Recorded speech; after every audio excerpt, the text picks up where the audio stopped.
1 lakh spectators stadium के बाहर और 1 लाख स्पेक्टेटर्स स्टेडियम के अंदर। इतना शोर था कि वसीम अकरम मुझे कुछ चिल्लाकर बोल रहे थे, बस 10 गज की दूरी से, ये करो, ये करो, ये करो। और मैंने कहा भाई मुझे कुछ सुनाई नहीं दे रहा है। उस वक्त द्रविड़ क्रीज पर था। वो एक शानदार बल्लेबाज था, डिफेंसिव बल्लेबाजी के लिए मशहूर था।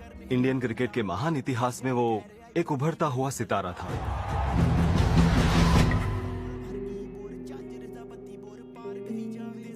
कह सकते हैं ये उसके लिए बहुत ही शानदार बल था।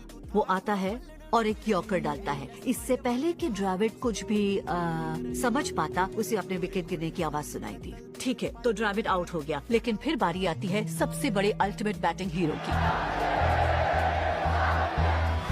हद है यार, 1 लाख लोग एक ही बंदे का नाम जप रहे थे।